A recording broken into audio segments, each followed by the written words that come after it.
la regulación, el Estado se está quedando muy atrás en Chile, está generando barreras de entrada, digamos, que inhiben quizás, ¿no es cierto?, el desarrollo masivo de un hub financiero, de un hub de venture capital en Chile, cosas de ese tipo. Y por otro lado, con igual fuerza decir en el fondo que tenemos que desafiarnos en el mundo empresarial también a emprender en el fondo caminos más innovadores, más desafiantes, más tomadores de riesgo. Hola, hola, bienvenidos a un nuevo podcast de Fintual.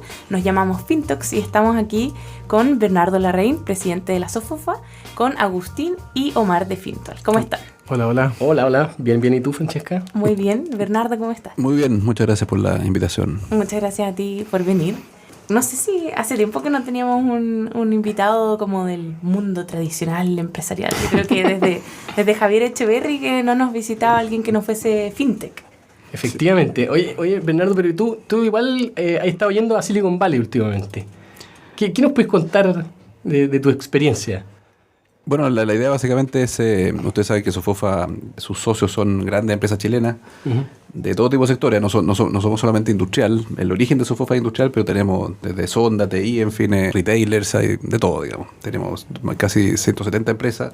Claro, todavía SOFOFA suena muy como... Claro, lo que pasa es que su nombre es la Sociedad de Fomento Fabril, sí. Que efectivamente en su origen, el año 1883, fue para industrializar el país. Ajá. Pero hoy día tenemos todo tipo de empresas de distintos sectores, y insisto, desde retailers, TI, hasta la industria clásica, por así decirlo, como la CAP, en fin, la cementera, las energéticas. Y también tenemos alta presencia regional, tenemos 22 gremios regionales que son socios SOFOFA, y tenemos 48 gremios sectoriales de toda la industria del vino, de los salmones, de las frutas, en fin.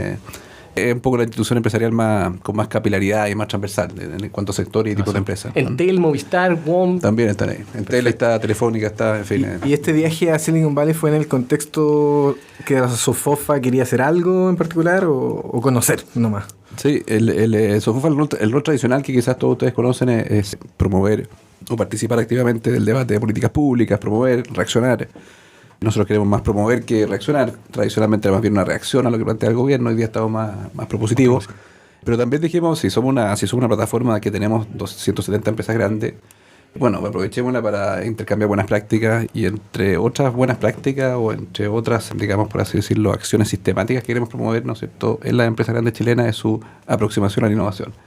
Entonces estamos organizando estos viajes hemos ido a Alemania, hemos ido a Inglaterra, hemos conocido, por ejemplo, la Industrial Venture Capital en Alemania, en Inglaterra. Después de hace algunos meses fuimos a Silicon Valley a juntarnos con empresas tecnológicas, con fondos de Venture Capital, en fin. Entonces, la idea es hacerlo de forma sistemática.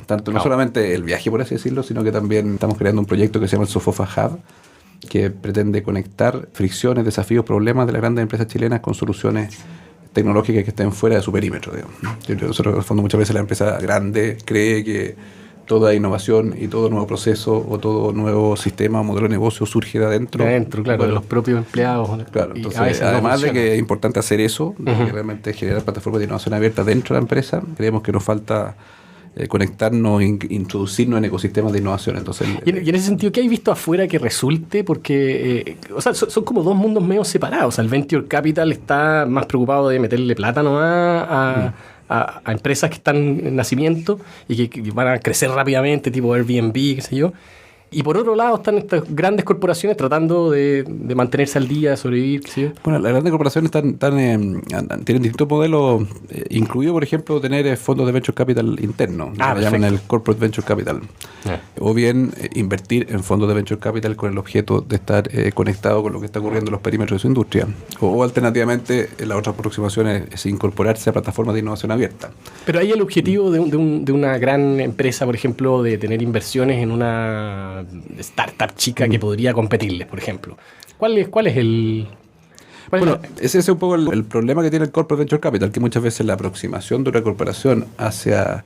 Es básicamente, bueno, si yo invierto en estos startups, eventualmente los puedo terminar incorporando a mi empresa. Y quizás, finalmente, si esa es la aproximación, quizás no van a recibir los mejores startups, porque los startups quieren tener un poquito más de libertad y tener salidas diversas, no solamente la salida de esa corporación que invierte en ello, digamos. Exacto. O sea, si Walmart, en otras palabras, le hubiera dicho a Corner Shop en los primeros días, oye, ya, pero yo te voy a comprar sí o sí, fijemos un precio al tiro, no sé. Claro, no. Entonces para que sea exitoso el Corporate Venture Capital, tiene que adoptar la empresa la filosofía del Venture Capital, porque si no va a haber una selección adversa, van a llegar startups que están un poquito más quizás desesperado y por lo tanto para recurrir a los fondos de la corporación. Pero tiene que tener esa aproximación de decir, mire que yo estoy poniendo ficha, eventualmente este startup puede terminar en manos de mi competencia, puede terminar autónomo, pero en el margen estoy por lo menos teniendo más opción de conocer lo que está pasando o bien de eventualmente que yo sea la salida de ese startup, digamos. Sí. Pero no puede ser con esa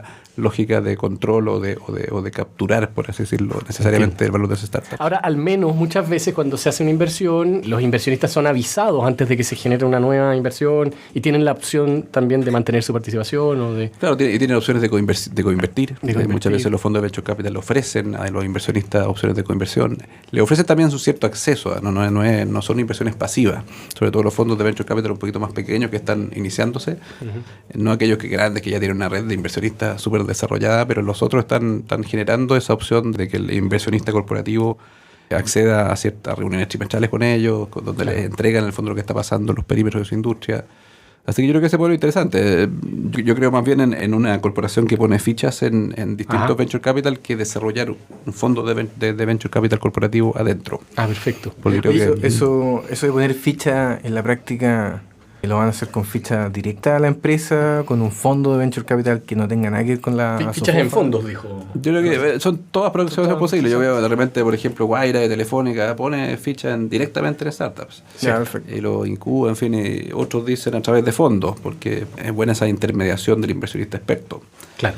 Yo creo que el punto nuestro de Sofofa es decir, mire, es necesario que las grandes corporaciones estén mejor conectadas con los ecosistemas de emprendimiento y los vehículos son múltiples. Nosotros no vamos a entregar una receta, digamos, pero por lo menos queremos incentivar la conexión sistemática de estas grandes corporaciones con estos ecosistemas de emprendimiento, no solamente de emprendimiento, sino que también en otras partes del mundo lo que uno observa es un vínculo mucho más estrecho y fluido entre las grandes corporaciones, los ecosistemas de emprendimiento, pero también los centros de investigación y las universidades. Cierto. Está la gracia Silicon Valley, que está todo metido en el mismo lugar físico territorial. Entonces, está la Universidad de Stanford, está los Venture Capital. Claro, ayuda a la cercanía y todo. Claro, entonces Alemania lo mismo. Entonces, esa cultura de colaboración precompetitiva que existe afuera, en el sentido, por ejemplo, la idea nuestra es identificar desafíos que sean cross-sectoriales. Obviamente nosotros no le agregamos mucho valor a una empresa grande chilena por así decirlo, en desafíos específicos verticales de su industria. Claro. Mejor que lo haga solo directamente. Lo que nosotros queremos identificar son desafíos que sean cross-sectoriales. Claro. Segundo, que donde la colaboración precompetitiva agrega mucho valor, digamos. Claro, como Entel podría entrar en salud, por ejemplo, una cosa así. O sea, pueden haber servicios digitales en torno a una cierta industria. O sea, por ejemplo, en temas de sustentabilidad, en el fondo ahora que ven la COP25, hay toda una lógica de la economía circular, en fin, que es transversal a toda la industria. Claro.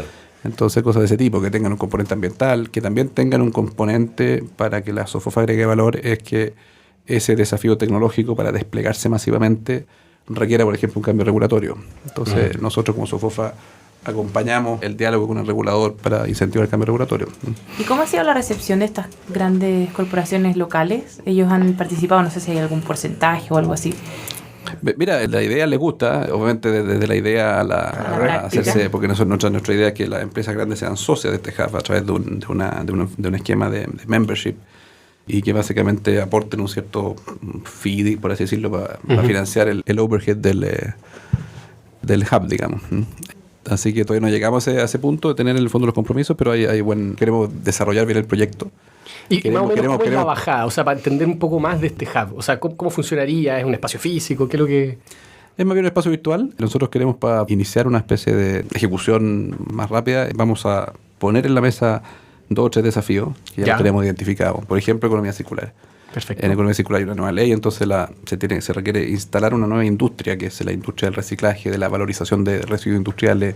Eso implica un montón de tecnologías que hoy día no están en Chile, modelos de negocio distintos, sistemas de gobernanza. Por ejemplo, para la recolección de los residuos se requiere un modelo de gobernanza que hoy día no tenemos, digamos, un sistema de gestión integral. Entonces, en ese desafío lo vamos a plantear, vamos a reunir a 10 empresas, por ejemplo, de consumo masivo, que son para las cuales es muy pertinente el tema. Ajá. Y vamos a hacer alianzas estratégicas con centros de investigación, como los extranjeros, por ejemplo, Fraunhofer. Yo la semana pasada estuve en Fraunhofer, en Alemania, que es un centro de investigación de primer nivel, de investigación aplicada, 100% aplicada, que trabajan 100% con la industria. Lo mismo que CSIRO, australiano. Entonces, alianzas estratégicas con centros como ellos, alianzas estratégicas con universidades y con ecosistemas de emprendimiento. Entonces, lo que le decimos a la empresa, mire, aquí está este desafío, es transversal, es relevante, hay que instalar nuevas capacidades en Chile en esta materia, para usted es importante, es una oportunidad de negocio. y yo le ofrezco en el fondo una plataforma que tiene ciertas alianzas estratégicas con proveedores de solución, ya sea centros de investigación, universidades o ecosistemas de emprendimiento. Y por ejemplo, en algunos casos haremos llamados al ecosistema de emprendimiento a postular para que provean soluciones, digamos, o bien llamados más dirigidos, si el proyecto es una cosa un poquito más específica, que sabemos más o menos quiénes son los expertices. Claro. Conectar, por ejemplo, con una cosa que siento que es bien relevante, los emprendedores locales o las universidades locales con ecosistemas de afuera, en Boston, en Silicon Valley, en Alemania, en fin. Porque yo creo que en el fondo lo que le falta al ecosistema de emprendimiento en Chile es el escalamiento. O sea, el fondo ese emprendedor que cada vez que aparece uno que escaló, es como portar en los diarios porque no son tantos, digamos. Son poquitos. Lo que pasó ahora con Corner Shop, con The Not Company, en fin, entonces son... Fintual. No sé, Fintual va a ser uno de ellos, claro. Pero ¿cómo pasar y hacer ese cambio cultural? Porque una cosa son las lucas, que creo que no es fácil, pero se pueden conseguir. Pero lo que veo difícil conseguir es el cambio cultural de ver a un emprendedor como un tipo que está luchando. Yo, por ejemplo, veo a un emprendedor y me dan ganas de abrazarlo, porque me da pena. O sea, decidió renunciar, estar en contra de lo que dicen sus papás, incluso porque acá en Chile la cultura es que el emprendedor no la va a ir bien. Y la cultura corporativa, si uno ve las 10 primeras empresas más grandes por capitalización bursátil o por lo que sea en Chile, son empresas tradicionales que vienen de hace mucho tiempo. Mientras que en las 10 empresas más grandes en Estados Unidos y probablemente en el mundo son Facebook, que Mark Zuckerberg la acaba de hacer prácticamente, y lo mismo con Google y con Amazon con Jeff Bezos. Claro, se ven como puros sueños de afuera nomás. Claro, porque aquí lo más cercano a Jeff Bezos, increíblemente, es Horst Polman. Que es un fundador que está ahí haciéndolo, todavía ahí metido en la empresa. Pero digamos que no es que quiera decir que sea viejo, pero no es joven, no es de la generación de hace poco. No tiene un hijo de 1 año o 6 meses. Así claro. Claro, está bien. Espíritu joven tiene. Tiene espíritu joven, pero ese es nuestro Mark Zuckerberg. Entonces, ¿cómo cambiar la cultura? Y con mucho merecimiento que lo sea, digamos, porque la verdad que creó una empresa de cero y hoy día se consulta una empresa global, digamos, que está en todos los países. Nada que alegar, en realidad. Nada que alegar. La pregunta es, ¿cómo hacer que eso no pase una vez cada 100 años?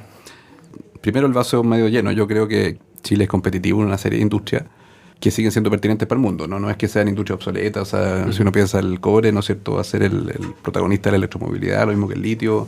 El salmón es un alimento que está creciendo en el mundo. Los chinos requieren... O sea, claramente, en el fondo son industrias que no están obsoletas. No es como el salitre, digamos, por así decirlo, que se quedó obsoleto y realmente no. Y a todos nos sigue gustando el vino. Eso claro, no va a cambiar. Hay que sentir orgullo por las industrias que tenemos. Yo creo que el desafío es que a partir de esas industrias se pueden generar ecosistemas de servicios digitales, en fin, que es lo que nos falta, digamos. O sea, yo muchas veces soy crítico cuando se dice que la única manera hacia el futuro de la economía chilena es que cree nuevos sectores industriales. Como si la creación fuera una cosa mágica, digamos. Si hay razones bien fundamentales de por qué, no sé, por ejemplo, se produce cobre en Chile. Hay muchos que dicen, ¿por qué no producimos baterías? ¿Por qué no producimos los cables acá? En fin, bueno, hay una cosa que se llama la ventaja competitiva y finalmente quizás, ojalá que pudiéramos producir baterías acá, pero parece más razonable que las baterías se produzcan cerca de los grandes centros de consumo. Lo mismo pasa con los paneles solares. Se produce el 99% en China. Entonces, esa fuerza que tiene la ventaja competitiva y la escala, o sea, en el fondo, por así decirlo, el valor agregado muchas veces es más razonable producirla cerca del consumo que producirla cerca del insumo. Pero sí se puede hacer, yo creo que a partir de industria del cobre, de las forestales, de la salmonicultura, se pueden generar ecosistemas de servicios digitales y ahí un poco la transformación digital de esta industria es muy importante. Digamos, yo creo que tenemos brechas bien relevantes respecto de lo que sería la frontera de adopción, de digitalización de nuestra industria. Se acaba de incorporar un emprendedor, de hecho, Sofofa, nosotros estamos tratando de incorporar emprendedores o sea, que ya están en un tamaño...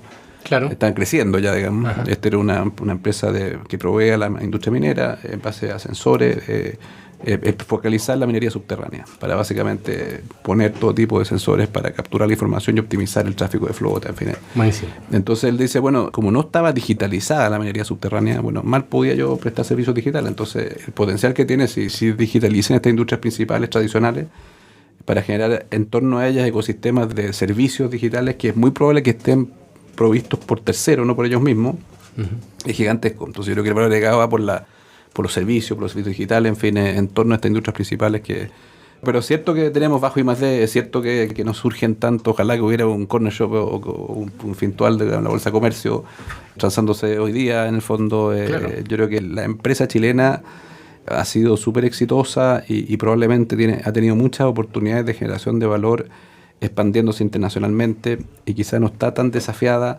a, ¿no es cierto?, generar valor por la vía de, ¿no es cierto?, de hacer un esfuerzo sistemático de innovación, o en fin, hoy día está cambiando. O sea, tú ves, Falabella está siendo desafiada, en el fondo, el sistema financiero está siendo desafiado por ustedes, digamos. Claro. Entonces, muchas veces estas cosas ocurren casi por necesidad, digamos, y se evolucionan mucho más rápido cuando es por necesidad, porque hay una disrupción que tiene que ser respondida por estas empresas y antes quizá tenían oportunidades de generación de valor expandiéndose internacionalmente, en fin, o sea, no es fácil para un Cencosud pasar de Chile a transformarse en un líder en Brasil y en México. Es un emprendimiento en sí mismo, Sí. digamos. O para una forestal que se instala en Estados Unidos, como recién hizo Arauco en una planta de tablero en el estado de Michigan, son emprendimientos y son innovaciones relevantes. Ahora, innovación de base tecnológica, efectivamente no hay tanto en Chile. Y eso es un poco... Yo creo que el desafío más relevante es generar estos ecosistemas de conexión entre estas grandes compañías con los ecosistemas de emprendimiento, con los centros de investigación, con universidades. ¿Cómo hacer que suceda en realidad? Porque, por ejemplo, hace 10, 15 años atrás se hablaba de Chile como un hub financiero. Y resultó que nunca fue un hub financiero. Le ganó Panamá, probablemente, como hub financiero en Latinoamérica. Y pasaron dos cosas. Una... No solamente nunca fuimos hub financiero, sino que dos, Panamá ahora va a tener más PIB per cápita que Chile. Que algo que...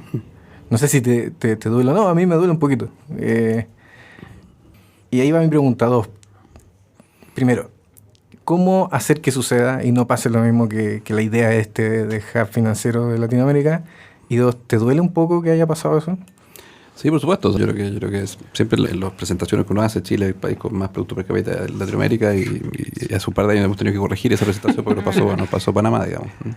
Y mira, yo en esto siempre, y un poco así es la aproximación que estamos tratando de hacer en Sofofa, es que el desafío que tiene Chile de subir su crecimiento potencial, en fin, por la vía ¿no es cierto?, por ejemplo, ser un hub financiero en Santiago, en fin, siempre pasa por desafiar las regulaciones, por un lado. La regulación, el Estado se está quedando muy atrás en Chile y está generando barreras de entrada, digamos, que inhiben quizás, ¿no es cierto?, el desarrollo masivo de un hub financiero, de un hub de venture capital en Chile, cosas de ese tipo. Y por otro lado, con igual fuerza, decir en el fondo que tenemos que desafiarnos en el mundo empresarial también a emprender en el fondo caminos más innovadores, más desafiantes, más tomadores de riesgo y esa es la lógica de esta plataforma que estamos construyendo. O sea, y además creo que adquirimos más credibilidad cuando queremos decir en el fondo, mire, sabe que el sistema tributario tiene que modernizarse. Si nos ven con igual fuerza desafiándonos nosotros mismos a ser más innovadores, a hacer en el fondo, abrazar, por ejemplo, ahora con ocasión de la COP25 que ocurría en diciembre en Chile, armamos un grupo de trabajo diciendo, mire, el sector privado nunca ha estado proactivo en las COP, digamos, como que está un poquito a la defensiva porque siente que le van a pegar, digamos, y ahora armamos un grupo de trabajo para estar en el fondo proactivo y tener una presencia en la COP y decir, mire, ¿por qué creemos que las industrias principales de Chile tienen un rol bien protagónico en el objetivo de ser carbono neutral de aquí a no sé, a 20, 30 años? Así que ambas dimensiones, desafíos empresariales, digamos, que hay que asumir con mucho más fuerza. Y creo que el tema regulatorio, me imagino que en el tema de ser un centro financiero hay un montón de cosas regulatorias que lo impiden, ¿no? O la complejidad, la tributación, en fin. Un tema que nosotros, por ejemplo, por promover el mercado de capitales, hay exención de impuestos a la ganancia de capital de transacciones bursátiles con presencia. Uno dice, ¿por qué no hacer lo mismo para todo tipo de ganancias de capital? Ustedes, si hace una ganancia de capital, no va a estar exenta. Claro. Porque solamente si es una acción con presencia bursátil es la que tendría exención.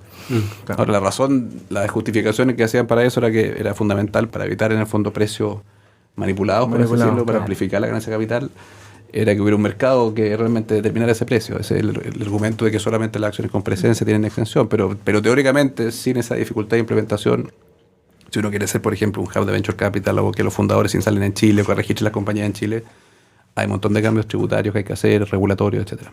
¿Puede que ahora vengan cambios regulatorios? Pero, ahora que se va a unir la SBIF con la CMF. Puede ser. Hay harta incertidumbre. Pero ¿cuál es la razón de fondo del poco dinamismo en ese tema? Porque cuando uno conversa con reguladores y les tira ideas, al final ellos lo único que te van a decir es como, es que ¿en qué país se hace eso? O sea, como están como solamente en modo copia Y ni siquiera una copia rápida, pues, porque al menos tú le tirás, oye, Inglaterra, mira, y no, Claro. no hay una copia rápida. ¿Cuál es la razón de fondo de esa lentitud? No creo que sea culpa de los... o sea, no sé de quién es la culpa, digamos.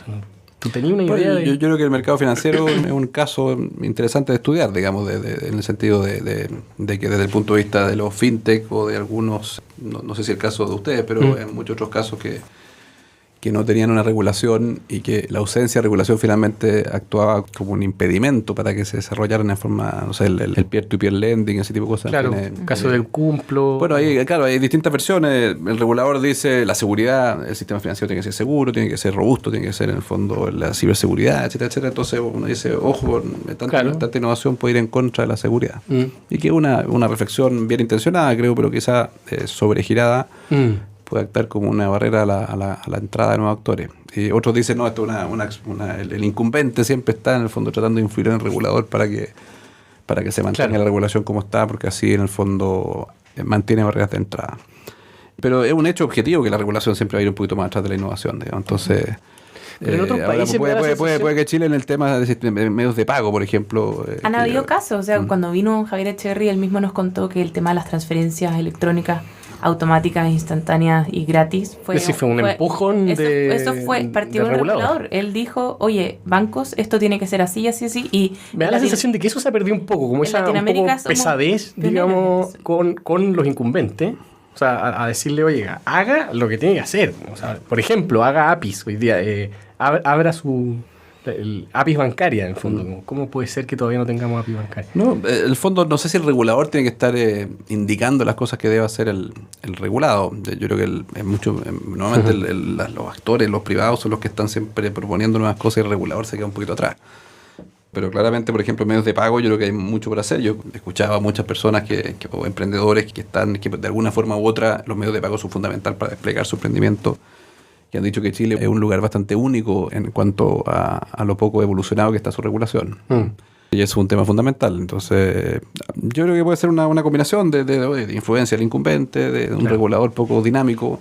En general, yo creo que el proceso político en Chile está muy deteriorado, el proceso a través del cual se formulan leyes. O sea, por ejemplo, nosotros estamos planteando en SOFOFA, en nuestra agenda de modernización del Estado, es decir, hay que modernizar el proceso a través del cual se elaboran leyes y reglamentos. Y entre otras modernizaciones, lo que se debiera hacer cada vez que hay una iniciativa regulatoria, debe existir una etapa inicial de exponer esa iniciativa a la opinión de los agentes regulados, tanto existentes como nuevos. Algo de eso se hizo con el white paper. Esa lógica del white paper, nosotros creemos que debería ser sistematizada y casi establecida por ley. Toda regulación debe exponer la iniciativa, para dónde va y que se someta a la opinión de los agentes, tanto nuevos como existentes. Y luego, en el fondo, una vez que llega al Parlamento, bueno, también el proceso legislativo tenga mayor calidad y capacidades de asesoría legislativa para, en el fondo, eso creo que, sobre todo cuando las regulaciones son cada vez más complejas, me parece que es uno de los temas más relevantes que tenemos que enfrentar en Chile. El proceso regulatorio está deteriorado. Buen punto. Y también la lógica de la simplificación regulatoria permanente. O sea, esto de que se promulgan, creo que hay 250.000 cuerpos legales en Chile entre ley y reglamento. Y cada vez que se promulgan, nadie revisa los que estaban antes. Nadie deroga. Claro. Y hoy día el gobierno inició un proceso de simplificación regulatoria. Lo que nosotros proponemos es que ese proceso sea sistemático y que resida en una agencia autónoma del Estado, que esté siempre identificando incoherencias regulatorias, leyes obsoletas, leyes no vigentes. Claro. Yo le digo a la Antonia, mi señora, cuando se compra un nuevo par de zapatos, ¿cuál vamos a sacar del closet? Claro. Porque mi mamá me dice lo mismo. Hay países que han hecho esto en temas regulatorios. Dicen, mire, cada vez que promulga una ley, elimine 2. Y segundo, cada vez que promulga una ley, establezca una cosa que se llama el Sunset Rule, que básicamente tiene un plazo en el cual se evalúa. O sea, la ley no se proyecta para siempre, claro, sino que se evalúa y solamente si pasa esa evaluación se renueva, digamos. Aquí se escriben en piedra y después no... Claro. Sí, pues nunca nadie la tocó. Nadie la tocó y todos terminan enojados. Sí, no, es terrible. Hay una discusión que es súper larga y he visto harto, por ejemplo, en Twitter, que la sé es que es la tasa de impuesto de primera categoría y todo, y que no la quiero hacer acá. que no la quiero hacer acá porque lo que te quiero preguntar es ¿qué pasa? ¿Qué opinan ustedes de eso? Bueno? Sí, podría revisarse, podría ser distinto. Estamos en 27 y el promedio de la OCDE es 22, 23, 24 creo. Sí, podría Irlanda está en 12,5. Singapur en 10 creo. Podría ser 22, podría ser 21. Ahora, Imagínate que le escribí una carta al viejito Pascuero y queda la tasa que la SOFOFA o que te gustaría que quedara, que no sé, puede ser 20 y algo, 10 y algo, lo que sea. Creo que hay algo que funciona como un impuesto en Chile, que es la confianza. Que en la práctica es un impuesto. O sea, a la hora de hacer negocio, a la hora de trabajar con los reguladores, a la hora de trabajar con los políticos, hay mucha desconfianza. Y eso es una barrera de entrada para hacer negocios, para hacer nuevas leyes y todo.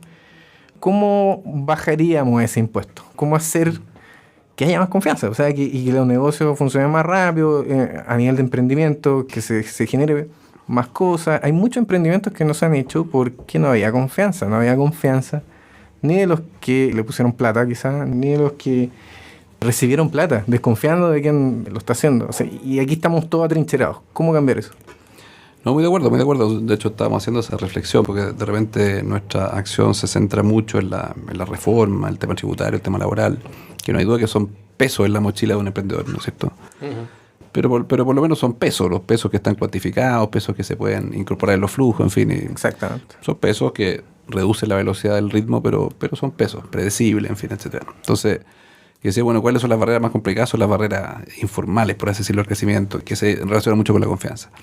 Porque finalmente un proyecto que se puede tener más dificultades para desarrollarse, un proyecto, por ejemplo, industrial, energético, por oposiciones o incomprensiones de la comunidad donde se instala el proyecto, que por razones técnicas, económicas o regulatorias, digamos. Entonces, no hay duda que las barreras informales dicen relación con tensión, con crispación, con desconfianza. Y quizás podemos tener el sistema tributario perfecto, pero si finalmente sigue habiendo desconfianza y crispación, es difícil hacer proyectos y generar, en fondo, emprendimientos, que los distintos actores del ecosistema confíen en el emprendimiento, en fin. Así que ese es un tema central. ¿Y cómo enfrentarlo? Yo creo que la empresa tiene un rol bien importante, porque básicamente yo entiendo la empresa como un espacio donde convergen inversionistas que legítimamente quieren sacar una rentabilidad ajustada por riesgo, por así decirlo, de su inversión. Más que mal, son inversionistas que quizás ni siquiera conocen la empresa, que está en el mercado de capital global, claro, que puede ser un ahorrante en Canadá, un ahorrante en China, y es completamente legítimo que exija rentabilidad. Yo nunca he sido partidario de esta lógica que supuestamente las empresas tendrían que dejar de preocuparse de generar rentabilidad para sus accionistas y pasar poner otros objetivos. Claro, yo creo que los otros objetivos son necesarios para la sustentabilidad de la empresa, pero no pueden dejar de exigirse con rigor, digamos, de generarle a ese ahorrante en China una combinación riesgo-retorno adecuada, digamos. Entonces, no me gusta a mí esta lógica de que la empresa tiene que cambiar su ADN, porque tiene que el capital está en el mercado de capital global y tiene que atraerlo. Y eso es esencial. Pero por otro lado, no solamente está el inversionista en la empresa, es un espacio donde converge el inversionista, el empresario, que es un poco el que está empujando y que tiene la idea, los colaboradores, los proveedores, los consumidores, y finalmente con cada uno de ellos tú tienes, por así decirlo, arreglos contractuales, ¿no es cierto? Con el inversionista a través de una acción, un título, en fin, con el trabajador tenía un contrato de trabajo, con el proveedor quizá un contrato de suministro, en fin, etcétera, etcétera. Pero esos arreglos contractuales en una sociedad compleja son completamente insuficientes para generar un vínculo y un compromiso de esos actores con la empresa. Y ahí viene en el fondo la gestión sistemática, o sea, por la misma razón que un gerente general de una empresa visita a los inversionistas una vez al trimestre y le hace conferencias telefónicas y están todo el día con los analistas, en fin. Bueno, no hay ninguna razón para no hacer lo mismo con los proveedores, con los clientes, con los colaboradores, en fin, porque finalmente la empresa debe mantenerlos comprometidos con su propósito, digamos, para que realmente en el fondo poder sacar el mayor valor de esa relación con ese colaborador o con ese proveedor o con ese consumidor. Y eso implica generar lazos de confianza. O sea, el arreglo contractual es un proxy insuficiente para comprometer a ese actor en el propósito de la empresa. Yo creo que ese desafío la empresa es el espacio donde más tiempo pasamos, en fin, la gente, donde entonces podemos hacer mucho sin cambios regulatorios, sin bajar, por así decirlo, el impuesto corporativo. Pero o antes de hacerlo, digamos, o además de. Claro. Las principales desconfianzas se producen entre entes. No sé, o sea, yo creo que hoy día, por ejemplo, una gran dificultad para una startup es venderle muchas veces a una empresa. La empresa lo primero que te dice es, tú vas a desaparecer. ¿Qué hacemos si desapareces? Y pensando en un 80% de probabilidad. No sé cómo se enfrentan ese tipo de bueno, siempre hay o de estafas también. Se levanta el tema de la relación entre las grandes compañías y los startups o los proveedores pequeños, en fin, que parece, o sea, hay un diagnóstico negativo sobre esa relación. Por de pronto en los temas de pago, en fin, que hay una ley ahora que regula eso. Sí, eso mejora un poquito Claro, ahora el problema de esa ley es que sí, efectivamente, yo creo que nivela la cancha, por así decirlo, pero también le pone una camisa de fuerza, porque en el fondo el punto es cumplir con los plazos de pago. Tú puedes pactar libremente entre dos, si las relaciones fueran simétricas y no abusivas, bueno, es un elemento más que se negocia, como se negocia el precio y el plazo de pago. Lo que era inaceptable era que con excusas de que la orden no llegó bien, en fin, te decían no emitir la factura, o una vez emitía la factura no te pagaban a plazo, porque supuestamente, entonces, eso era muy abusivo y eso es difícil regularlo con una ley. Pero finalmente las leyes siempre son proxy imperfectos de lo que realmente, o sea, es mucho mejor haberse autorregulado que haber esperado la ley. Porque la ley va a ser una camisa de fuerza que va a inhibir en el fondo transacciones comerciales simétricas que eventualmente les convenía a ambas partes pactar un plazo de pago distinto de 30 días. Pero bueno, es una señal de decir, oye, ustedes no se autorregularon, o hay abuso, hay incumplimiento de plazo y bueno, ahí está la ley. Ahora, esa relación es muy importante. Yo creo que efectivamente hay que... Y no se limita al plazo de pago. Yo creo que tiene que haber una lógica de desarrollo de ese proveedor. Ahora, efectivamente, poniéndome en los zapatos de la empresa grande, que tú dices, bueno, usted está empezando, ¿cómo me asegura el cumplimiento? No sé, el regulador te exige un montón de cosas y te hace solidariamente responsable respecto de ese proveedor. Entonces, te dice, oye, muéstrame que usted cumple con toda la legislación ambiental, que usted, no sé, que usted tiene todas las imposiciones al día. Entonces... Eso es mucho más fácil verificarlo con una mega empresa proveedora que con un emprendedor, digamos. Entonces, hay combinación de factores, digamos, entre que la misma regulación hace más fácil para grandes empresas relacionarse con grandes empresas. Claro. Porque te permite es mucho más fácil verificar en el fondo que está cumpliendo con todos los estándares laborales, ambientales, en fin, etcétera, etcétera. Y eso es complicado, porque le da una barrera anchada para el pequeño proveedor, digamos. Claro. Eso es cierto. Pero nosotros tenemos uno de los ecosistemas, así como estamos creando un ecosistema de innovación, el otro ecosistema es uno de desarrollo de proveedores pymes, que no pasa solamente por el pago. Queremos, ojalá, llegar a una especie de recomendación de acuerdo marco voluntario entre las grandes empresas, sus proveedores, emprendedores o pymes, que establezca ciertas cosas, no necesariamente vinculantes, pero si es deseable, por ejemplo, que su relación esté, ojalá, en un papelito, en fin, que no sea solo... Que no se ponga un capricho del grande que de repente lo corta, que tenga una cierta estabilidad, en fin, que tenga alguna política de desarrollo, de apoyo, no solamente una relación de bienes por pago, por así decirlo. Así que eso también lo estamos trabajando. Hicimos un diagnóstico, una encuesta con, creo que 100 empresas socias Sofofa, les preguntamos qué cosas hacían respecto de su relación con proveedores, emprendedores o pymes. ¿Y cuál fue el resultado de eso? Habían en general, no todas las empresas tenían una política diferenciada para la pyme. Y hay algunas empresas que defienden eso. Yo tengo una política general para todos los proveedores. No distingo por tamaño. Ahora, otros dicen, no, si tú quieres realmente darle oportunidad al proveedor pyme, que además puede ser positivo, porque en general, como es un desafiante, que eventualmente puede ser más competitivo, al final, en el largo plazo, si bien hay un camino inicial que puede ser complejo porque es un proveedor más pequeño, con menos capacidades quizás, en largo plazo, bueno, está generando más competencia y por lo tanto puede redundar en un beneficio para la empresa que está comprando ese proveedor. Entonces, está ese dilema en el fondo si es que hay una política diferenciada o no. Eso muchas empresas no la tienen diferenciada. Otro tema que había era si había una política de desarrollo o bien solamente era una relación, por así decirlo, transaccional. Y no era el porcentaje claramente de empresas que tenían una política de desarrollo, no era tan alto. Entonces hay que subirlo, en fin, eran relaciones de corto plazo o de largo plazo. Eran más bien relaciones de corto plazo. Lo que tampoco es una cosa mala necesariamente, porque en el fondo hay muchas relaciones comerciales que son de una vez, digamos, le compré silla, claro. No le voy a comprar silla. Pero en otras podría ser deseable, en el fondo, de relación un poquito, por lo menos que haya un marco, por así decirlo, un marco general que tenga ciertas cosas establecidas, en fin, y que permita una cierta predecibilidad de ese proveedor, en el fondo, y una proyección en el tiempo. Claro. Ahí tal vez hace falta algún tipo de sello para proveedores. Claro, hay un sello del gobierno que se llama el sello ProPyme, pero parece que no. Eso para la empresa grande. Para la empresa grande. Pero para el revés, también podría algo. Oye, requieren capacitación, requieren apoyo, en fin, son todas cosas, buenas prácticas que se pueden perfectamente implementar. Portales de compra transparentes, donde sin barreras de entrada, algunas empresas, por ejemplo, cobran por entrar al portal de compra. Y claro, mejor hacerlo de acceso abierto. Yo pensaba hoy día en la mañana el poder de las estrellitas. No sé si has visto, o sea, al final Uber contra los taxis, Airbnb contra los hoteles, son las estrellitas. AliExpress. O sea, no se necesita la regulación, basta con estrellitas. Porque las estrellitas le ganan a la regulación. Bueno, es un tema interesante porque cuando se habla, por ejemplo, de la tributación a las plataformas digitales, siempre la aproximación es desde lo establecido para extenderle esa regulación a lo nuevo. Claro. Y si lo nuevo va a ser más relevante que lo establecido, quizás debería ser al revés. Oye, Claro. estamos por ver una regulación inteligente que supone que lo nuevo va a ser lo mayoritario y asegurémonos la cancha pareja a lo que estaba establecido, pero no al revés, digamos. Entonces aquí dice, toda la complejidad regulatoria que tiene la pobre pensión en Arica se le está exportando supuestamente a Airbnb. Quizás a lo mejor sería la de inverso, y no será mejor levantarle a esta pobre señora una cantidad de regulaciones que cumplir. Y para que pueda competir en igualdad de condiciones Que con compita Airbnb. igual. Y es bastante más como consistente con todo el discurso de transformación digital y todo lo que siempre se dice de que queremos modernizar un poco el ambiente que hay acá en Chile. No, y además nosotros no somos una isla, entonces nosotros empezamos a ponernos creativos con la tributación o con la regulación a plataformas digitales. Chile no es muy relevante como para que le haga cosquilla a Airbnb o a Uber. Digamos. Entonces, por eso también se está discutiendo una especie de regulación global, digamos, para que no haya...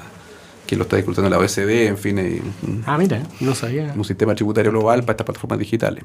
De toda una discusión, porque por ejemplo los irlandeses han hecho un esfuerzo bien sistemático de Atraer con una tasa de impuestos de primera categoría del 10%, porque se instalen en Irlanda.